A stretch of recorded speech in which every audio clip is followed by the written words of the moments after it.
that I may know him, an advocate clothed in our nature. My little children, these things write I unto you, that ye sin not. And if any man sin, we have an advocate with the Father, Jesus Christ the righteous. 1 John 2 and verse 1. God's appointments and grants in our behalf are without limit.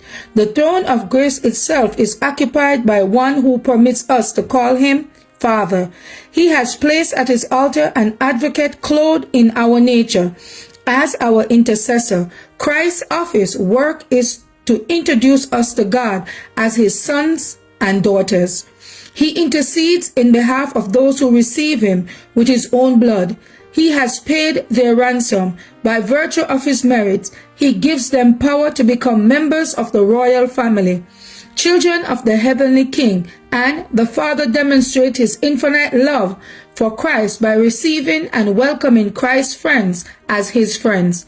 He is satisfied with the atonement made. He is glorified by the incarnation, the life, death, and mediation of his Son. In Christ's name, our petitions ascend to the Father. He intercedes in our behalf, and the Father lays open all the treasures of his grace for our appropriation, for us to enjoy and impart to others. Christ is the connecting link between God and man. He places the whole virtue of his righteousness on the side of the supplanter. He pleads for man, and man in need of divine help pleads for himself in the presence of God, using the influence of the one who gave his life for the life of the world. As we acknowledge before God our appreciation of Christ's merits, fragrance is given to our intercessions. As we approach God through the virtue of the Redeemer's merits, Christ places us close by his side, encircling us with his human arm, while with his divine arms he grasps the throne of the infinite. He puts his merits as sweet incense in the censer in our hands in order to encourage our petitions. Yes, Christ has become the medium of prayer between man and God.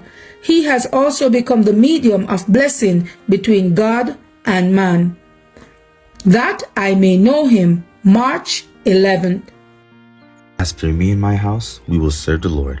Thank you all for listening, and please join us once again tomorrow for your daily devotional reading. God bless.